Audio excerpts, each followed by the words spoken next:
Welcome, guys. This is the Starting Blank podcast with Sam Lister, and I have a very special guest today. It is Jordan Stupar, owner and CEO of Sales Domination System. Jordan, we will get into your background a little bit, but tell the audience, what do you do? How do you spend time on this planet? The way I spend time on this planet is primarily by working. I think happiness comes from productivity and creation and innovation. So my whole days are spent creating and building this company. It's a SaaS company, which means software as a service, for those of you that don't know. And what we do is we replace CRMs in small, medium, and large businesses. For those of you that don't know what a CRM is, it stands for Customer Relationship Manager. And I've been in sales for about 18 years, and I'm sure we can dig into the history or whatever. But really, at the end of the day, I wanted to create a new product, like any entrepreneur does, to replace the things that I hate about the products that I was using for 18 years. So that's primarily how I spend my time during the day. By night, I do some video editing, as you know. I think content is really important. I also play music every now and then. Guitar I play. So I do have that. Is it the right or left side of your brain that's like the creative side? I think right. The right. So I do have Don't quote me, though. I do have a strong right side of the brain. So I like to do lots of things that are creative based. But at the end of the day, I'm all business, straight business, trying to chase revenue, trying to build a company and make an impact on this planet. Wonderful. When did you start Sales Domination? Pretty recently, right? Yes, that's when we opened our doors and started transacting business. Was last December. Okay. But really, it's been around and it's been being developed now since about June or July of 2017. Okay. So yeah, it's been about 2.5 years that it's actually kind of the code has been written. But as far as my involvement of selling it and getting credit cards and getting people on board, probably just under a year. Okay, got it. When did you start creating content then? Man, I started creating content probably in about 2015, when I started experiencing some real success as a salesperson. Obviously, I think, and I could be wrong about this, but I think from a professional standpoint, creating content about sales or business or entrepreneurship, you should probably have a little bit of success behind you so that you have something to talk about and actually give. So that's probably when I started kind of creating content. It was mostly photo based because back in the day, Instagram was like that place where it was like, dude, I want a lot of likes. Mm-hmm. And so I tried to like do some, good photos with a nice long caption or whatever. That was kind of what kicked me off into putting content out on the internet. Yeah. So you said you've been in sales for 18 years. Let's take a step back. Yep. Where'd you grow up? Grew up in Brookfield, Wisconsin. Wisconsin. You moved down to Miami. I moved down. When was that move? That was 2013. I moved from New York City down to Miami. Okay. So went to college? Yes or no? I went to college for 2 years, obtained an associate's degree at the UW Waukesha campus. Yep. Got 2 years, got my associates, and then transferred that fall to UWM. Bought my books, went to one class, went back to the bookstore, returned the books, received a refund, and never went back. What? Okay, walk me through that process because I was originally enrolled in Waukesha for 2 years. I'm nice. Like, wow, I can't do this. So before even committing to it, before paying anything, I'm like, yeah, I'm not going to college. Yeah. So I decided not to go because I didn't think it was worth it. What was kind of running through your mind? So you already have like an associate's degree. You've already been in school for 2 years. Yep. You're at UWM. You pay a few $1,000 for some books you're probably not going to use. Right. Obviously, you didn't use them. Right. Were you doing anything in the entrepreneur space before that?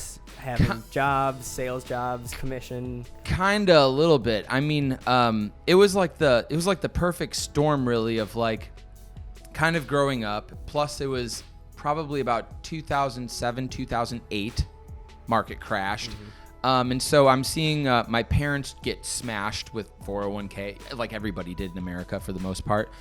So there was that part, and I was like, do I really want to go pull 40, 50, 60 grand in debt right now? And at the time, I was using my summers in between school to do door knocking. And so I've sold a lot of products door to door, primarily alarm and security systems in residential areas, which I excelled at. And so the main driving factor of dropping out of college and not finishing was do I want to go into debt or do I want to make money? And so I figured I'm going to make money, plus I hate school. I didn't have a whole lot of direction back then. You're how old again? 20. 20. Just turned 20. Exactly. So most people, including myself at the time when I was 18, 19, 20, 21, I didn't really have that thing that I wanted to do. And I've always been entrepreneurial. I've always wanted to have a business or something to do, but just never had that thing. You know, I just didn't have that thing. And so I just sold other people's products. And so I got pretty good at that. And that's what I think threw me out of college is I was like, dude, this is bullshit. Why should I be learning algebra that I've never used and never will? Yeah. And why shouldn't I just go door to door? Yeah. And so that was the key driving motivators behind dropping out of college. Okay, so you were doing like door-to-door sales still in college, right? Yeah, during the summers. During the summers, like the whole door-to-door thing is the intent to go out and make 40, 50, 60, 70, 100 grand during the summer knocking doors. Like you work really hard. Mm-hmm. And at the end of the summer, you get like a bonus for your production if you hit these different tiers or whatever. And so that attracted me. I was working at Chili's before the whole sales thing, and I got fired from Chili's. Why'd you get fired from Chili's? When you don't show up to work unannounced enough times in a row, sooner or later they'll let you go. I was actually really shocked that they let me do that like 4 times before they finally called me and were like, dude, yeah, we can't do we're sorry, bro. Like, we can't have you on board anymore. Did you just like not show up, or was it for door-to-door sales and you were... No, just no call, no show. Yeah, like I do not want to come into work. Chili's, forget you. I'm sleeping in today. Like, I'm not showing up to lunch at 10:30 to go give people chips and salsa. Like, I'm sleeping. Let's get into door-to-door sales. So, me personally, I've never gone door-to-door in a professional setting. I've sold some like baseball tickets and stuff. Nice. Like for like my baseball team back in the day. Other than that, I hear a lot of people like this is how salespeople start off. What are like the number 2 and 3 lessons you've learned going door to door? So, I mean, there's really a long list, and for the record, I believe that everybody should go at door to door for at least 1 year in their life to learn these simple things. One is the fear of being able to overcome what if. Like, I remember my first door like it was yesterday. You walk up, you go up the little steps, and literally there's that moment right before your knuckles hit the door where you're like, what if like somebody shoots me? What if somebody says no? What if they slam the door in my face? And you don't actually think about what if I get a deal? Yeah. You're actually thinking about all the things you're scared of. And so going door to door really helped me overcome that anxiety or that feeling of like, what if this doesn't work out? And so that's lesson number 1. Lesson number 2 is I would say being able to just overcome rejection. Like, I do not mind getting rejected. Like, if you're getting in sales or entrepreneurship or business, you will fail more times than you succeed. That's just, if that's not the case for you, then I don't know, you're magical or something. But overcoming rejection, because it happens all day long. All you're doing is going through rejection, trying to find that 1, 2, maybe even 3 yeses. So that would be lesson number 2. And then lesson number 3, I would say, is being able to just be able to talk to anybody. Like, you never know who's going to answer the door. It could be different gender, different race, different age, I mean, there's old people, there's young people, there's all sorts of people that could open that door. And so being able to have a conversation based on their values, I would say would be the real highlight, is being able to talk to anybody and be able to start extracting their values from them so that you can actually guide the conversation towards a direction that they're most likely to be most interested in, is what I would say. I love that. Let's touch on failure. Failure is super, super interesting because, like, in a traditional school setting, we're taught failure is bad. Right. Like, you get punished if you fail. Right. You fail a test, you don't pass the class. Mm-hmm. It's a very simple but broken system. Agreed. That we grow up in, and that's really the only like real world quote unquote experience you have as a kid, besides like in your McDonald's job or Walmart job, where like you will also get punished if you fail. You don't, I don't know, like it's just backwards. So as I jumped into entrepreneurship outside of a traditional school setting, like the failure thing was a huge kind of like learning and like undertaking for me, because it's like, okay, in life you get taught these lessons, you learn these things from actually failing and testing. Yes. Like you don't study and study and study to do the thing. It's Right. completely backwards. You learn through your experience. And like the whole school system is set up literally backwards. Yep. You study for the test, which you're supposed to learn for it. And it's, you get punished if you fail. Yeah, I'm vibing out with every word that you're saying, because I truly believe it. And I think that, like, it's not about being good at history. It's about being good at the test. Yeah. And then you learn a little bit more about history, and then you get another test. And so, yeah, I think you're right, man. Like, if I wasn't the best student, because I was never really that interested in some of the things like geometry, things like chemistry. For some reason or another, I crushed. Like, Chem, 98% on my first semester exam. Just saying. Right? Like, little flex, but that's fine. Yeah, exactly. Like, I crushed like some of these mathematics or whatever, but when it comes to algebra, I just didn't see the point behind it. Anyway, but yeah, I'm vibing out with everything that you're saying, because I think you're absolutely right. Like, the idea in entrepreneurship, honestly, is to fail your way to success. Yeah. And in school, that's just not the case. Like, you can't just keep on getting Fs. They just toss you out of school. Yeah. I just saw a post by Mark Metry, and he interviewed Seth Godin, and one of Seth's quotes was, "Right now is 50,000 times easier to fail than 20 years ago, 30 years ago, whatever it is, because the stakes are just so much, I don't know about lower, it's just way easier to overcome those failures." Awesome. Yeah, absolutely. I mean, like, I have so many people that hit me up, like, randomly. Like, I don't have a brilliant YouTube channel or anything. I have like 1,100 subs or whatever. But like, people will DM me or whatever and be like, "Hey man, I'm like, I want to start a YouTube channel." I'm like, just do it. Yeah. Like, you could put out 50 videos tomorrow. They each get half a view. Is that a failure or a success to you? And they're like, "Well, it's a failure." I'm like, yeah, sweet. Like, it's so easy to just go out there, and then you keep on just doing it. And sooner or later, you build an audience. Like, there's so many ways to fail, and I think that's a good thing. Yeah. People are scared. People are scared. I'm scared about a lot of things. What are you scared about? It's a great question. I'm not scared of heights, so that's not one of them. Okay. No, I think I'm scared of taking risks initially. Like, when I started Blank Slate Media, which is my agency, everything just kind of fell into place, and it was very natural. Like, I surrounded myself with other agency owners. It's like, okay, yes, this is super risk heavy. Like, I'm not going to school, but I always had a level of comfort.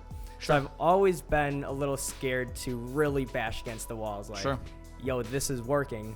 I'm not really going to move from this space. So it's just getting comfortable in a very uncomfortable position. Yep. So now I've been working on, okay, how do I push that comfort zone? How do I get more uncomfortable? Yeah. I think, like, I'm still like scared of like what other people think. And as easy as it is to like admit, and say like, "Oh, I don't care what other people think. I don't care what other people do or think of me." Like, chances are you're lying. You care to a certain level of what other people think of you. Yeah. Because that's how you really care about others. Like, if you don't give a shit about what anyone says ever, it's like, do you really care about your audience? Do you really care about how people are looking at you? I think that's a really profound thing to say. Thank you.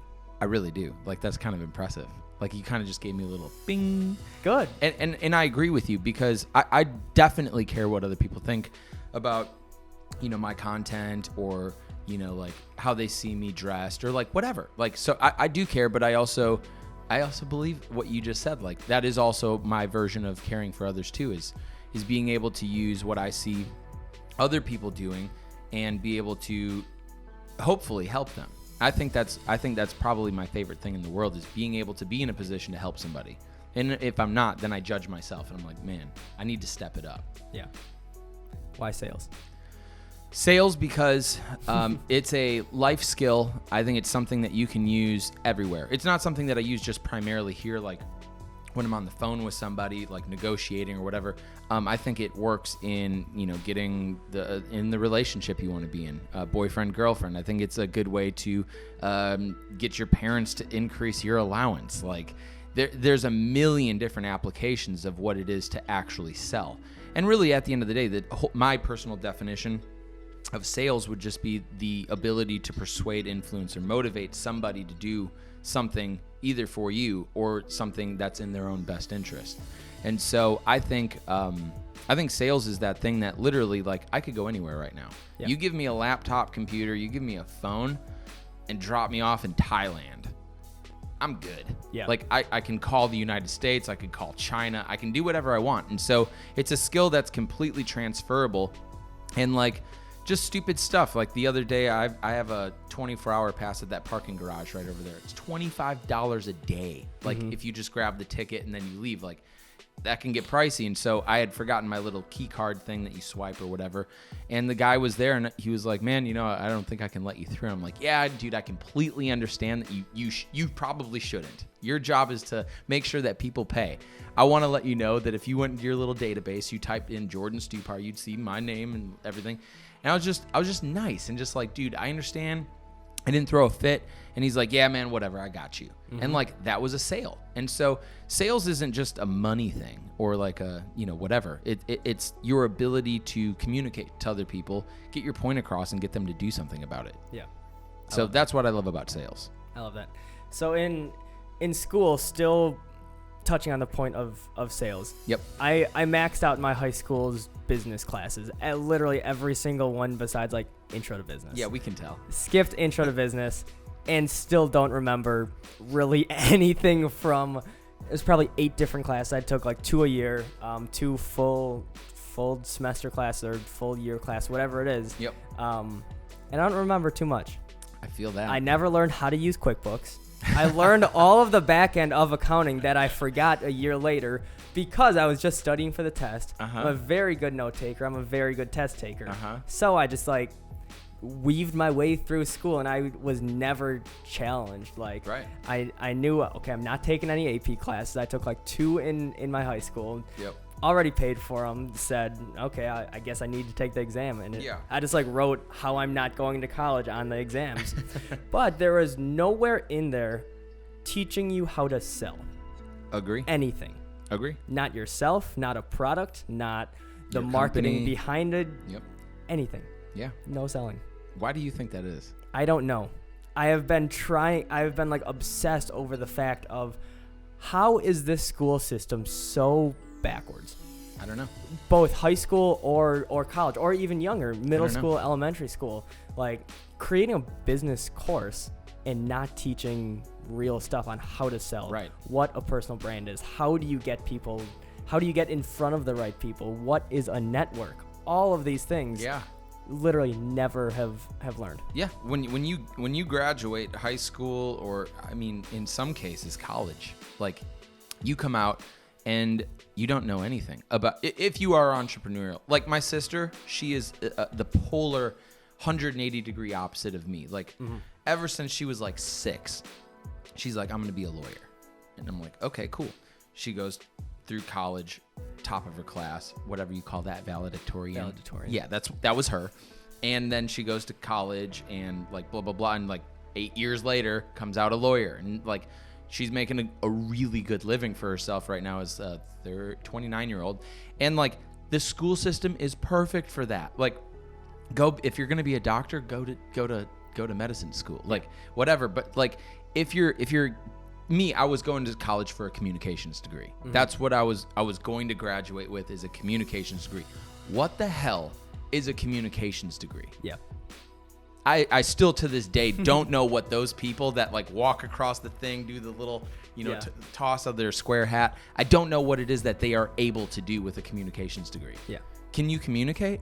I don't know. Like, can you actually could you make a phone call for me? You know how to communicate, right? They haven't learned how to Google stuff and YouTube stuff. Yeah, exactly. They literally need little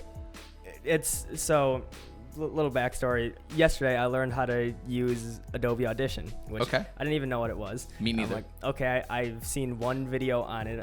I saw Eric Dids from the Misfits post a video about it. I'm like, oh, I heard you can change songs to different lengths. So you have a 40-minute podcast, you can make this song 40 minutes long, and it does it automatically. Like loop it or whatever. Yeah, cool. Loops it perfectly, though, instead of doing it automatic. Really? Or instead of doing it manually. Brilliant. So I watch a video.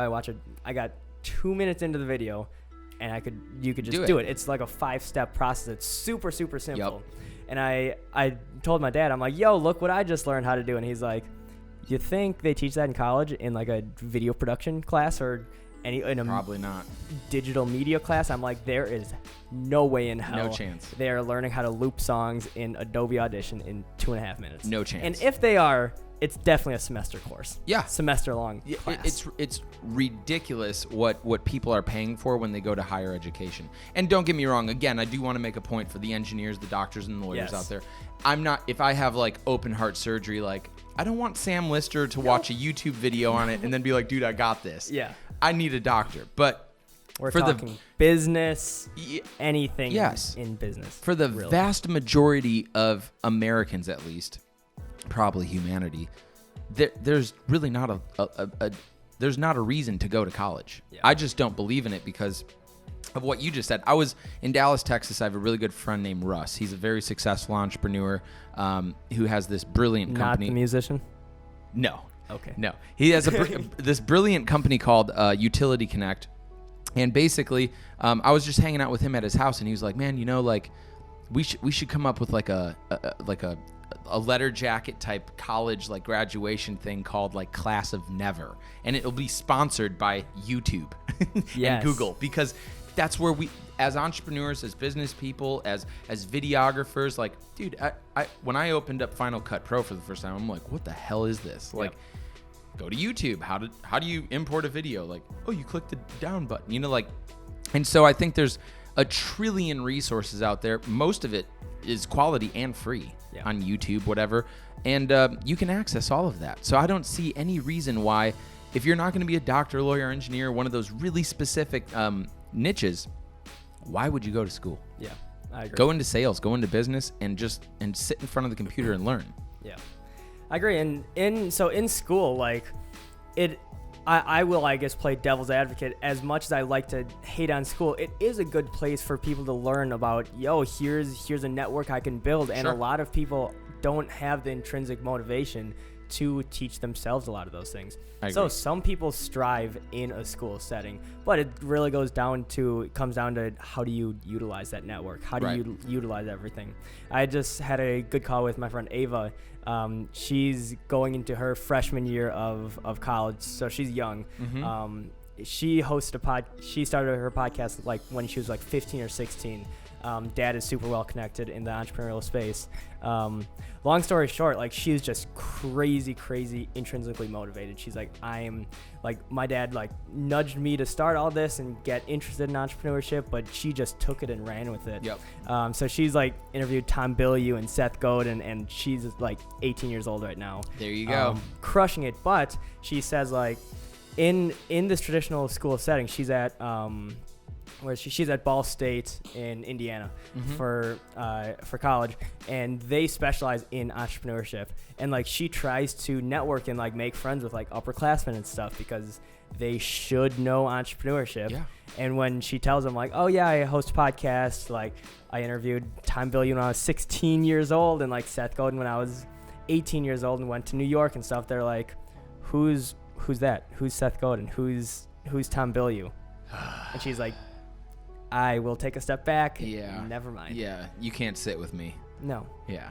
So she has a crazy story. So her dad is also on like Tom's podcast when it was like Inside Quest. Nice. So they know each other. He knows Seth Godin. So they go back, but long story short, she got flown out to New York with Seth Godin and like her dad's class. And ridiculous. She had a super cool story about like, hey, it's classic. You walk into the room, two sides, food on one side, open windows on the other. Everyone sits by the food. And she's like, fuck that. Seth Godin's probably going to sit on the other side of the room outside of the kids. I'm going to sit there. He walks in, sits right next to me. Sure enough. She's like, I couldn't breathe for like 10 minutes. That's awesome. So And that's usually where you will find the one percenters. Yeah. That's a perfect illustration of how to get ahead of life, is literally And it's so cliche, but so many people just don't get it. Look at what everybody's doing. Do the opposite. Yeah. That is like the blueprint for life that I have used in so many different areas to experience whatever level of success I've experienced. Is I look what other people are doing and then I just do the opposite. Like from a creative standpoint, whether I was writing a song back in the day or I was doing business right now, or even as I'm building this company and this technology, I look at what everybody else is doing and then I just do it. I do the opposite. Yeah. So I think that's a cheat code to getting ahead a bit. Agreed. So you said you got into sales because you can literally use it anywhere. Anywhere. You can be dropped in the middle of the Amazon rainforest with a Verizon hotspot, and you're good. Done. I relate to that because a lot of people struggle with, I don't know what direction to go. I like medical stuff. I like environmental stuff. I like nonprofits. I like governments and politics. There's so many different avenues people like to explore. Yes. Being in sales, would you feel equipped to go, hey, I want to test out the environmental sector? I can go there. Yeah. You just sell environmental products or create an environmental company. 1,000,000%. You want to go into medical. You want to go into nonprofits. You can do everything. 1,000,000%. Same with almost anything in the creative field. Like if I wanted to just brand myself, I'm going to be the best environmental videographer possible. Yep. I could easily go into that. I want to just create medical videos and healthcare videos and insurance videos, real estate. There are so many different avenues. So I get the question a lot like, what's your niche? And like, what do you specialize in? Or like, even outside of that question, it's like, what do you do? Like, what field are you in? Right. I get a lot of like people from like parents from my hometown asking like, what field did you go into? Because they're not on social media and they're living under a rock and aren't subscribed to this podcast, guys. Really? Guys. Come on. But they ask, hey, what field are you in? I'm like, everything. Like I could literally go into whatever I want. Anything. I make a lot of videos for startups, but that's not very specific because it doesn't need to be. Obviously, there's a conversation of, hey, are you niche down? Do you handle it in this very specific niche? But you can do anything. You really can, and that's what I love about. That's what I love about sales and with content is like. I mean, the sales can go a little bit deeper, I think, from that aspect of the content thing because, like, sales, like, I go to the Guitar Center to buy new microphone and stuff, and I'm asking all sorts of questions about interfaces and other microphones, blah, blah, blah, and I ended up only getting a microphone in a, little stand thing because the guy didn't really know how to sell. He's more of a creative guy where he knows about the microphones and the different diaphragms and he knows about the arms and the interfaces and plugins and XLRs. He knows all about it. But you don't. You're like, but I don't. What do I need to buy? Yeah, I'm like, dude, I just want my podcast to sound like decent. Like this isn't my full-time thing. I don't make money on this. Like I'm not going to spend a ton. I just need some additional equipment. And like I was looking at several different things and I ended up getting probably 1/4 of what it is that I actually wanted, which I could have been pushed into had he known how to push a little bit. And like, again, I go back into sales of be able to inspire, motivate, and, persuade somebody to do what's best for them. And what was best for me was to get the additional items that I needed to and pay extra money. So Guitar Center missed out on revenue right there, which is going to end up going to Amazon because I'm not going to drive back into Brookfield. Yep. So Jeff Bezos just took Guitar Center's money because Jeff Bezos knows how to sell. Yeah. And he based his whole page around sales. Hey man, you like that microphone? Probably going to want to stand with it. Probably going to want an XLR cable. Yep. By the way, you want the cheapest one or do you want a really good one? Yeah. Hey, you want to check some reviews? I mean, that's that. Fair.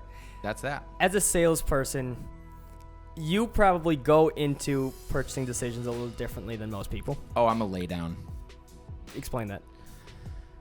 I say that most salespeople, especially the good ones. And do you like being sold to? I love being sold. Like, whenever I do get a cold call on my phone, hey, this is Jimmy with whatever. Like, I'm the guy, I'm not going to hang up on you. I am going to listen to you. I remember. You've been there. Yeah, a million times. Yeah. And I usually do get hung up on. So I don't want to be a jerk. I also don't like putting that energy out there so that when I do make a phone call, I want somebody to at least play the game with me. Yeah. At least play the game. There was a time, and this is a kick-ass lesson for anybody. I was on the phone. I was in Miami. I was in my condo. I just bought my Porsche 911, which came with Sirius XM satellite radio, which I thoroughly enjoy for one reason, which I'll get to in a second.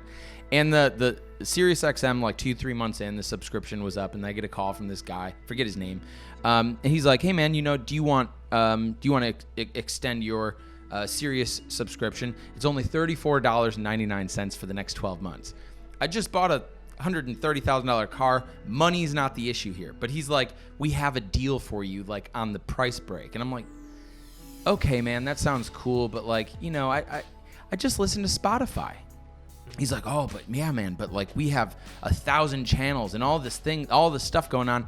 And long story short, I was on the phone with this guy for 30 minutes. I just played the game with him, and I was like, "Dude, I listen to Spotify. Like, I'm good." And he's like, he didn't ask the one question that he needed to earn my business. And the one question that he could have asked to earn my business. Listen up. What's your favorite radio station on Sirius XM? If you would have asked that question, I would have said BPM. I like electronic dance music sometimes when I'm driving fast. Mm-hmm. And he would have said, if you don't have Sirius XM, where else are you going to listen to BPM? Oh. 447. I would have given the credit card number right then. He could have skipped the whole intro. "Hey, my name is John from Sirius XM. What's your favorite radio station on Sirius right now?" "Oh, dude, BPM, 100%. Cool, man. Your subscription's about up, and you're never going to be able to listen to it again unless you give me $34.99. What card do you want to put that on?" "Shit, dude. All right. Yeah. Let's go." Done. Would have saved me a half hour, would have saved him a half hour. And honestly, I didn't give the guy a sale because he didn't ask that one question. He didn't figure out what I wanted. And that will crush you. In sales and in businesses, you have to be able to ask the right questions, get down to the bottom of why somebody would want to do business with you. And that's gold for anybody listening. Yeah. How have you learned all of those tips and tricks besides just going out and doing it? Like you bought the 911. Yep. $130,000 car. Pretty nice car. I love it. It's not a Tesla, but it's still nice. Let's rewind a little bit. You typically don't just get one of those for free and someone just gives you, "Hey, here's the keys to your new 911. You're like, "Oh, cool. I'm working at Walmart right now and I'm making $10 an hour. Sweet. I just got a free 911. Yeah. Let's go back. I know you've been in sales for 18 years. Yep. Right? Where did it start? How did you start making money?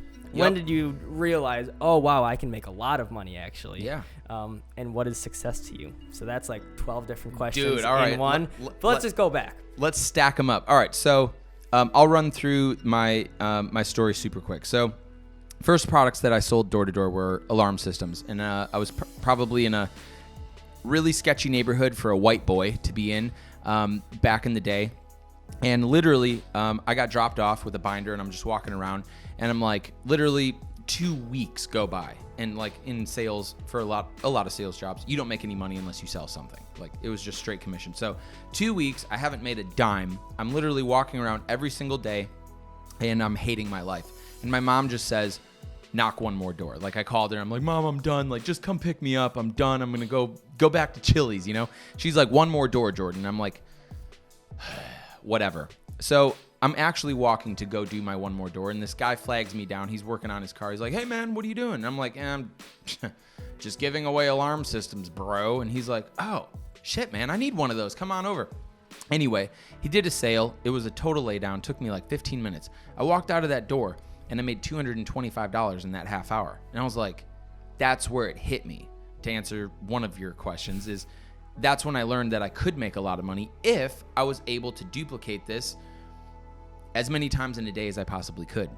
And so that was the shot of heroin that was like, okay, I'm addicted. Like, let me figure out how to get good at this. From there, I started getting pretty good at it, but I never really developed the discipline and the work ethic that I needed to consistently deliver results. So for a lot of my 20s, and this is great advice for anybody out there that's young, is you'll experience, those upticks in business where you're making a little bit more money than you're used to, or even way more than what you're used to, and you kind of like just take your foot off the gas, and you're like, oh, I can create this whenever I want to.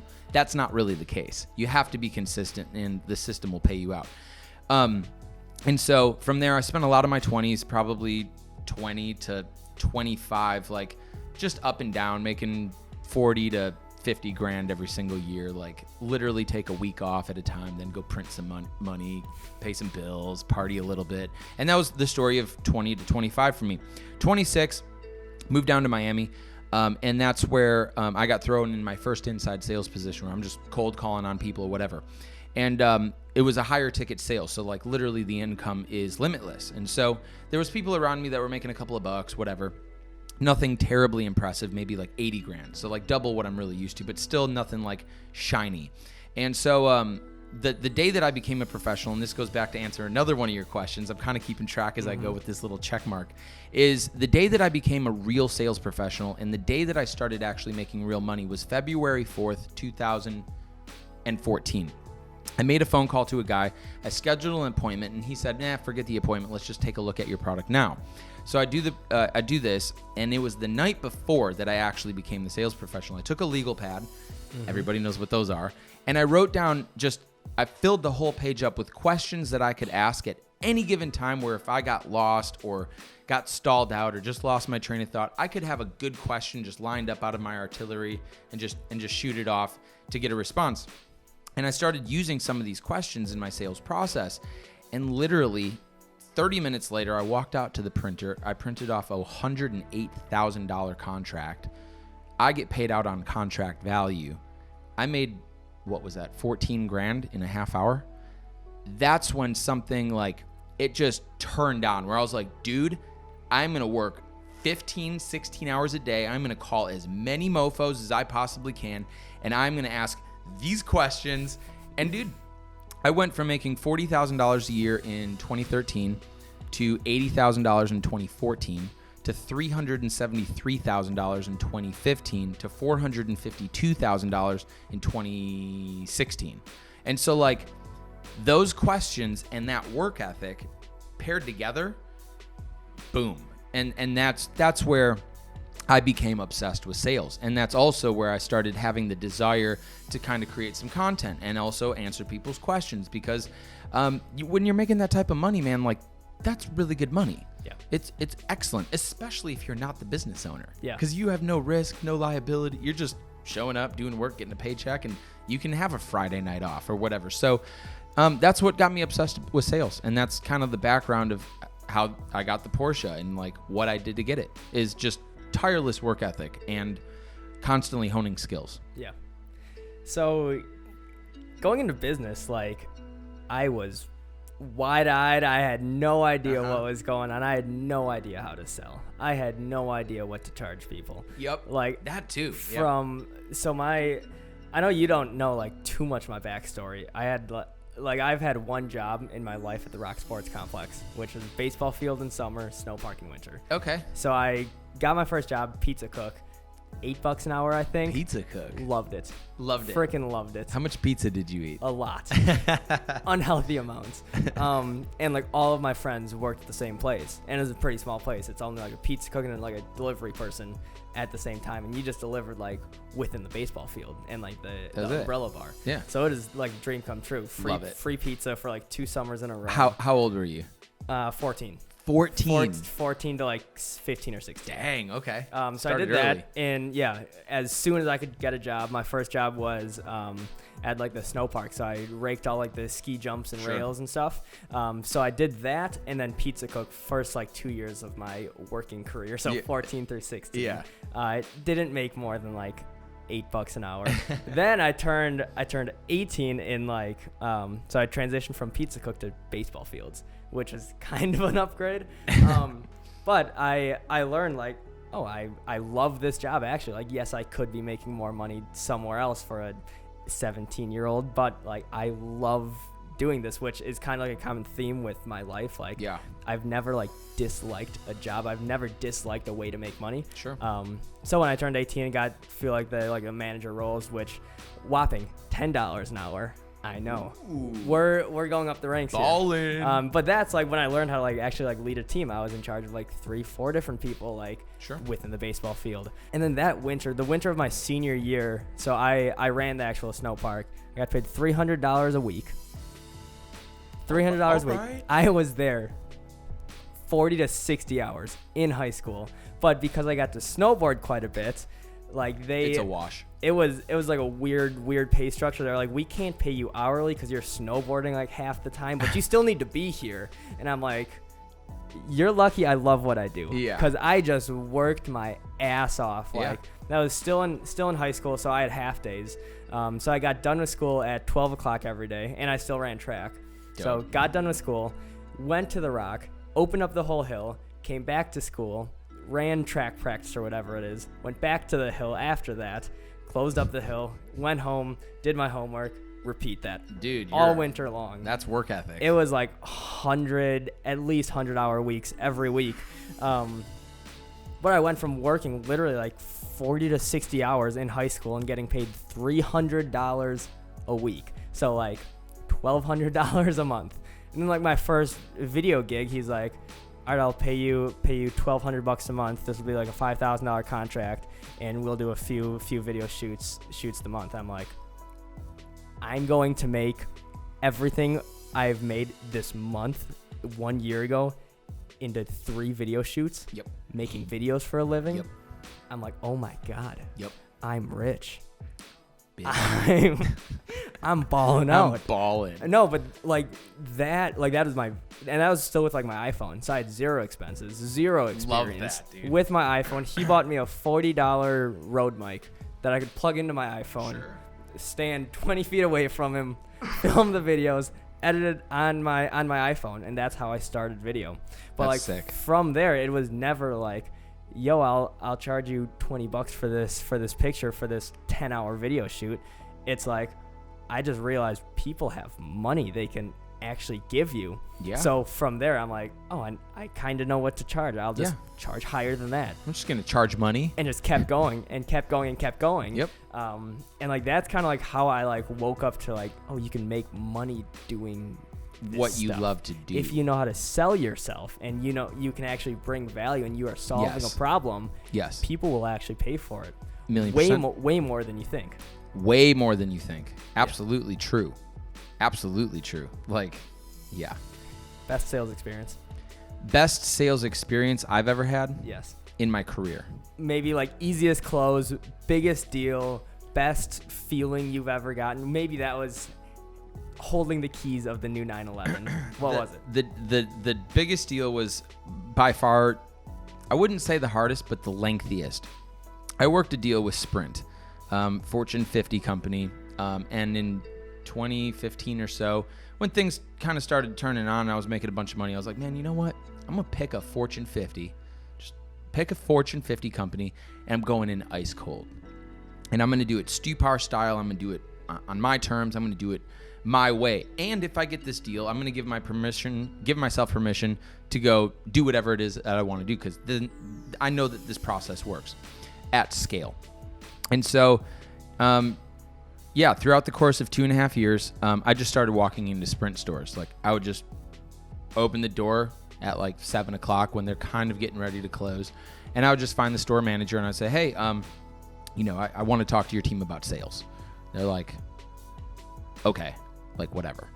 And so like after 5 of those, 6 of those, the store manager, they'd jump onto Twitter. I discovered that everybody at Sprint is on Twitter. That's like the way that they communicate. Like store 356, like crushed their numbers. Like that goes up to their regional manager, and that goes up to and it goes on and on.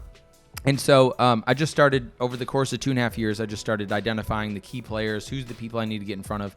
And then I found out that there's 18 decision makers at the time in the company. I mean, there's California, and then there's Texas. And so at the end of the day, 2.5 years later, I was sitting in front of the regional president for the entire state of Florida. They do $2.5 billion a year. So like, this is not like, your average like guy sitting across the table, and I'm pitching them $800,000 for a 6-month contract.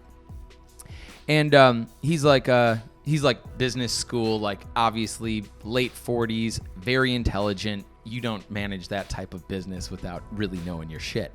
And so I'm sitting across from this guy in his office, and I've slid over the proposal and agreement, and it's, $800,000 for 6 months or whatever. And he says, Mr. Jordan, we really appreciate your work here and everything, but can I explain to you exactly how you should model your pricing? And I was like, please do. So he grabs a graph, and unfortunately I don't have one for those of you listening, or of course you guys watching, but he basically took a graph, and you can imagine is it the x-axis that goes up and down? That's why. XY? XY. Okay, cool. So you can imagine stairs where it goes up and then it flattens out. Horizontal is X. Vertical is okay. Y. So yeah, you've got the amount of money that something's going to cost, and then you have time. Yeah. Let's put it that way. And so immediately, for what I was trying to do, we were gathering how many employees in the state of Florida there were. And so there was 1,200 or whatever. And so we had priced our product. And so he basically shows me a graph, and he says, okay, so we're going to incur this amount of cost with this many people. That is going to flatten out. You don't need to charge us anymore. And then sooner or later, we add on more users or whatever. And so then you have, another step up, and then it flattens out.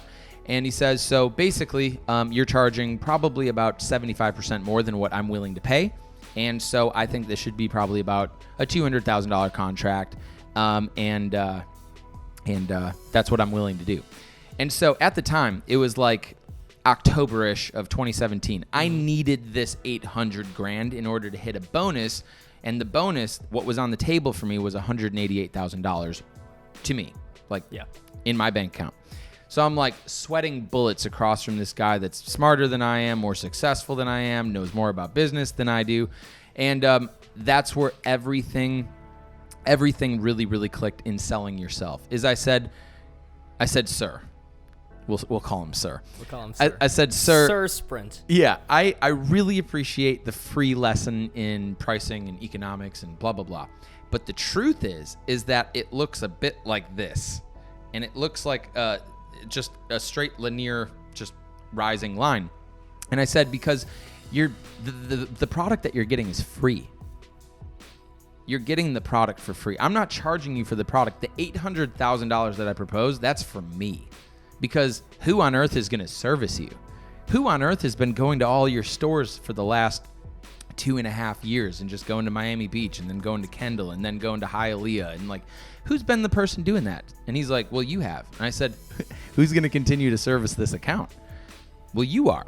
Great. So the product is free. You're buying me. This would mean the world to me. And you want me to be successful, don't you? Yeah, I do. This is your opportunity to make a gigantic difference in my life.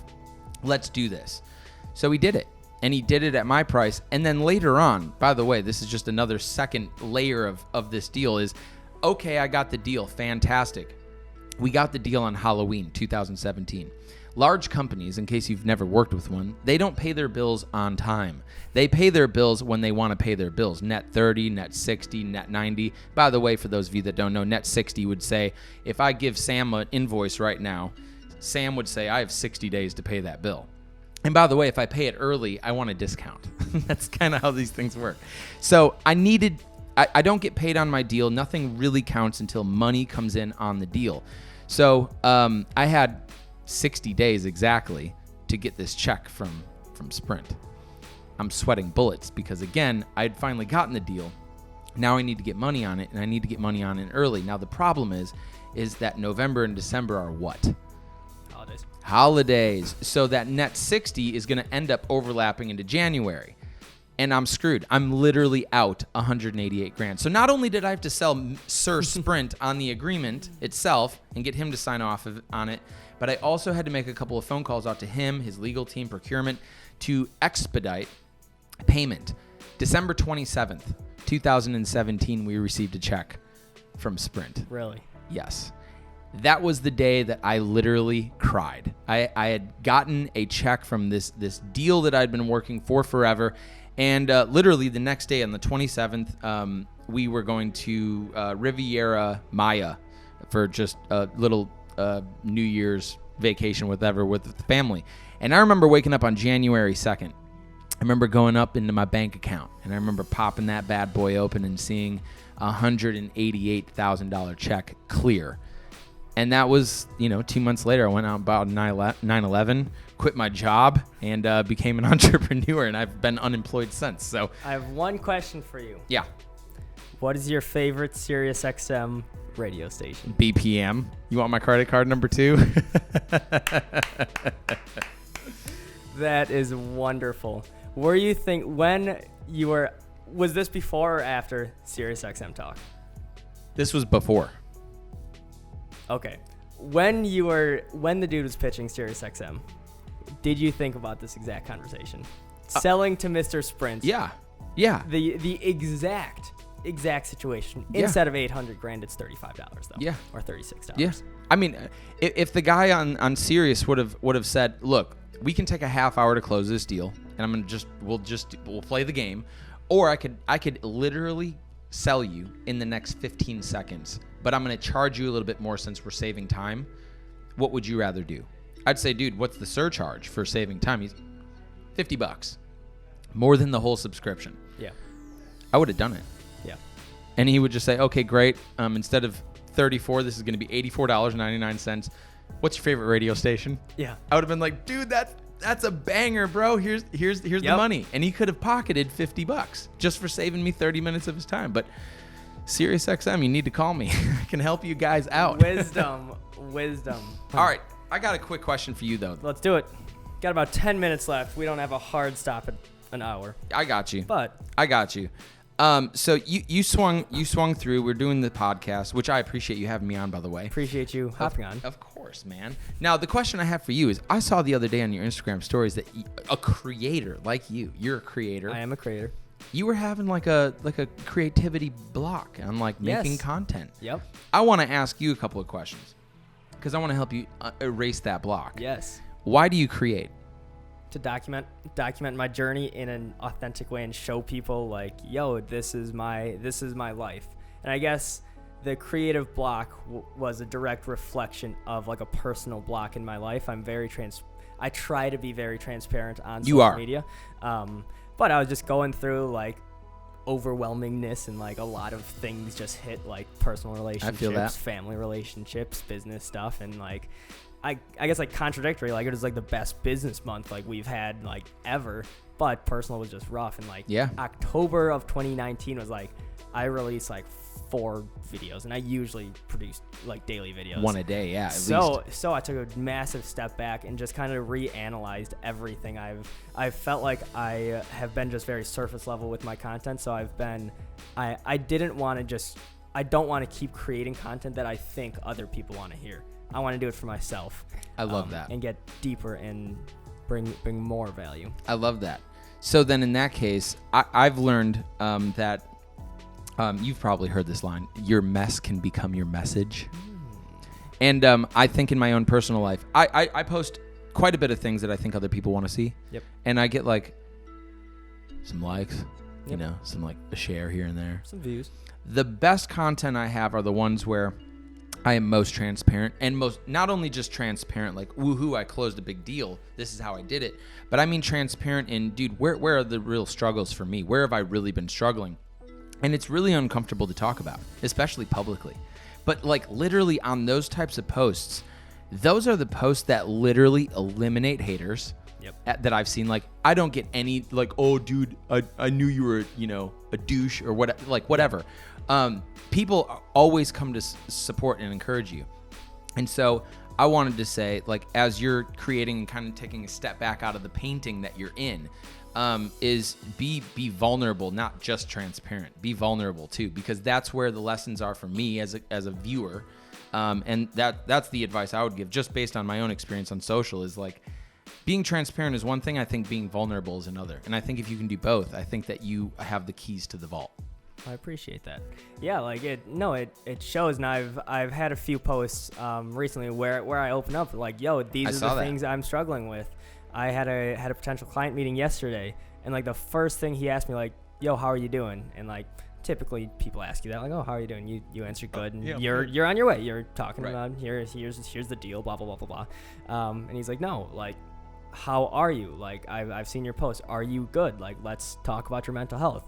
And like, pretty much random client meeting. Like, we've met once before, and it just like caught me off guard on like how authentic and like caring he was. Genuine. And I'm like, let's talk about this. This is cool. Right. And he's like, dude, I just appreciate your vulnerability, opening up about those things, especially at a young age, but not even bringing age into this. Like, a lot of people don't share that stuff. So it's true. I just wanted to say, like, I appreciate your message. I appreciate yours too. And I think it's really badass too, as an old man at 32. Shut up.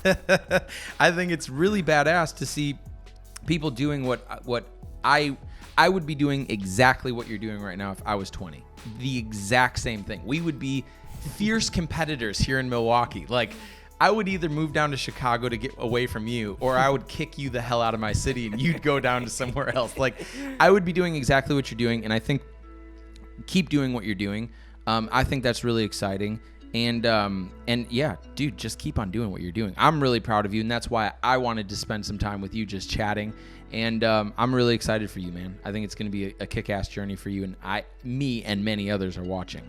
I really appreciate that, man. Yeah. Appreciate you supporting me. And like all throughout this journey, like, I guess giving a piece of advice to anyone out there. It's like what I've kind of like experienced this past year. It's like going from graduating high school to like zero network really to like, oh, now I have the network of like the top people in small Milwaukee. Yeah.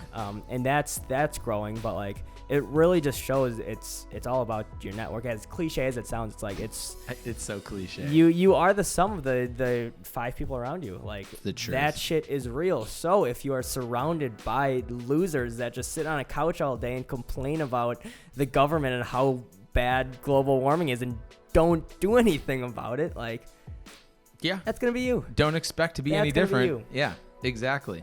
Last question I had before you wrap this up that I did want to ask is starting blank. Starting blank. Tell me about it, and what's the name? Because I feel like so many times in my life I've started blank. Yep. Like, you leave something, take a new opportunity, and each one of those lily pads to the place where you want to go is that blank slate. Yep. So just tell me how you came up with that, and tell me what your goal is with the podcast, with the video, with everything that you're doing. Yeah, so I've always been obsessed with this notion of like, oh, you can create your own path. There's essentially a blank slate ahead, and that's why I called my video agency Blank Slate Media. Yep. Because essentially we are helping other brands carve their path through video or paint their picture, whatever analogy you want to create. Right. So as I've been doing this agency stuff, it's like, okay, that's Blank Slate Media. That's cool. What's next? Like, what do I really want to do? And as I was thinking about this, it's like my life has always been in like different stages, just like anyone's life. It's middle school, then high school, then college or workforce. And each of those moments, I've just reflected like, okay, here's a blank slate. I'm starting blank again. And as I transition out of this agency model and I go into whatever's next, which is this podcast, YouTube channel, personal content, I'm starting blank again. So I plan on kind of just resetting every single year, but have everything tied together. So it just shows people that like, no matter where you are, you can take a step back and start blank. Hell yeah. And that's what this podcast and YouTube channel is all about. I love it. And helping other people dig into their story about, hey, you started blank once or multiple times. Many times. How did you start from blank to where you are now? Yep. How do you go from blank to 911 to Gulfstream 550 or whatever you're buying next? Yeah. I mean, that's the story. That's the story. Everybody's got one. And I think it's really exciting what you're doing, being able to not only document your story, but also highlight the stories of others as well. So I think that's badass. I think it's exactly what you should be doing. I couldn't be more pumped for you. And thanks for having me on Starting Blank podcast. Thank you so much for hopping on the podcast, Jordan. For sure, dude. Dude, appreciate it. Been good. This has been Starting Blank with Sam Lister. Again, thank you, Jordan Stupar, for hopping on. Sales, badass, just wizard, content creator. And again, appreciate you. Let's go. Thanks for watching, guys. Tune in to the next episode. We don't know who's next, but we'll see.